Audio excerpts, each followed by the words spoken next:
वो स्वभाव संसारियों का होता है जो अपने दुख से ही दुखी होते हैं मात्र। साधु का ऐसा स्वभाव नहीं होता। साधु कभी भी अपने दुख से दुखी नहीं होता। हाँ, याद रखना,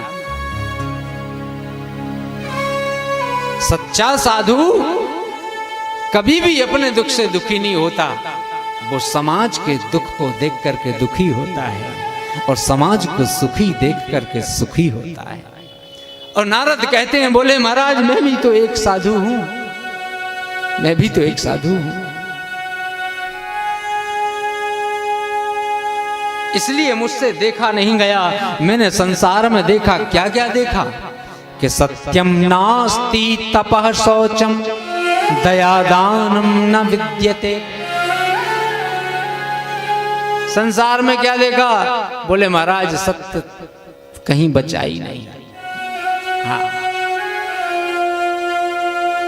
सत्य तो खत्म, कोई साची नहीं बोलता।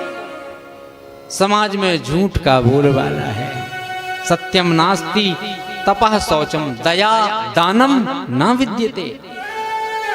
अच्छा देख तेरे संसार की हालत क्या हो गई भगवान, कितना बदल गया इंसान है, कि कितना बदल गया इंसान।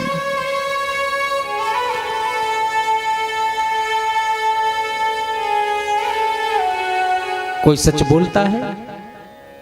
नहीं।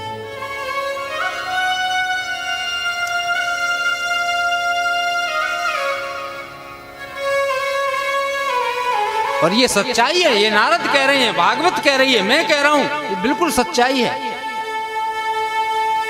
आकलन करना आप जीवन में कितना सच और कितना झूठ बोलते हो, तो झूठ का पलड़ा ज्यादा होगा और सच का बहुत हल्का। महाराज कोई सत्य नहीं बोलता। झूठ ऐसे समाज में रम गया है और इतना समय बीत गया है उस झूठ को समाज में प्रवेश किए हुए कि अब जो लोग हैं उनको ये भ्रांति हो गई कि शायद यही सत्य है। उस झूठ को ही सत्य समझने लगे।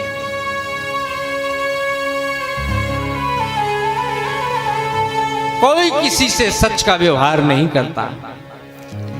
एक भारत के बहुत बड़े दार्शनिक हुए हैं, विचारक हुए, वो बहुत बड़ी बात बोला करते थे, मैं आपको सुनाना चाहता हूं।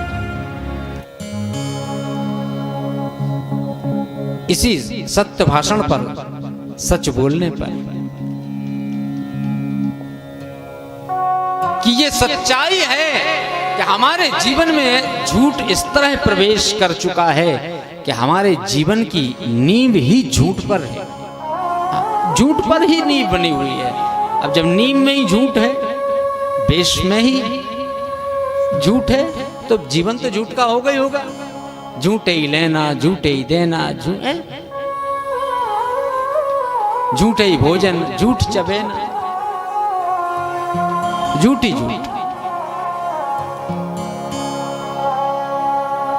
वो कहा करते थे, भैया लोग बाग इतने झूठे हो गए हैं कि यदि एक बार दुनिया की छोड़ दो, मैं हम चलो भारत की बात करते हैं, भारत में ही एक बार यदि एक दिन निश्चित किया जाए, हालांकि ऐसा हो नहीं सकता, कभी ऐसा हो नहीं पाएगा।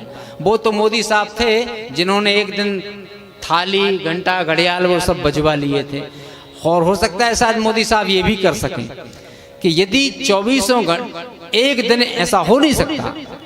एक दिन भारत में अगर ऐसा हो कि एक दिन मात्र निश्चित किया जाए, और पूरा दिन नहीं, मात्र 4 घंटे के लिए, कि भैया 4 घंटे फलाने फलाने दिन आज भारत में कोई भी व्यक्ति एक दूसरे से झूठ नहीं बोलेगा। मात्र 4 घंटे की तो बात, बाकी जीवन भर आप फ्री हो। ठीक है, एक तो ऐसा होगा नहीं, और यदि ऐसा हो गया तो वो विचारक कहते थे बाई चांस यदि ऐसा हो गया कि 4 घंटे पूरे भारत ने एक दूसरे से आपस में, चाहे वो पिता पुत्र से, पति पत्नी से, पिता पुत्र से, पुत्री से, रिश्तेदारों से, समाज से, पड़ोसियों से, किसी से भी केवल सच ही बोलेगा।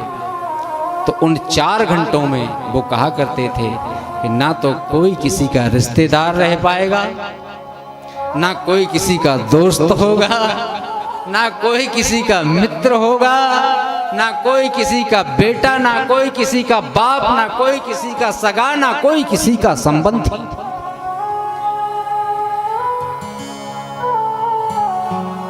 इस तरह हम झूठ को अपने जीवन में सम्मिलित कर चुके हैं कि हमारे रिश्तों की बुनियाद भी झूठ पर टिक गई है।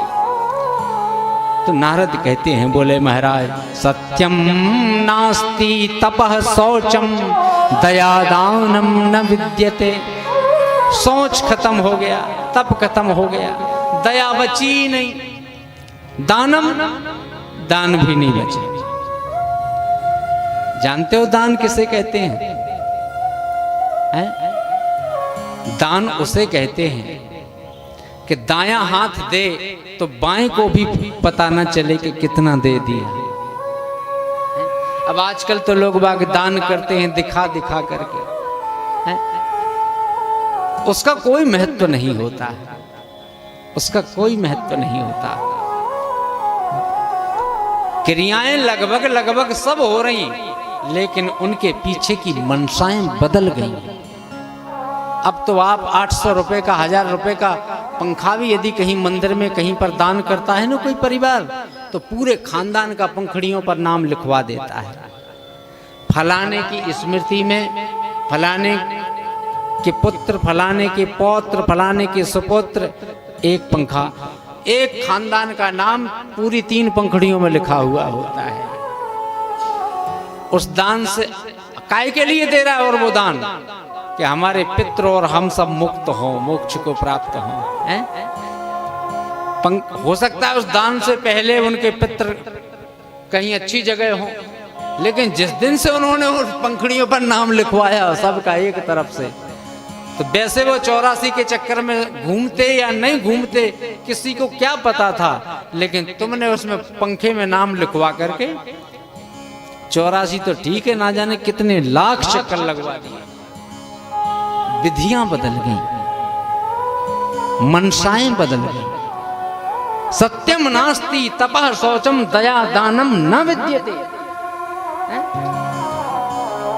ना के बराबर समझो उसे तो।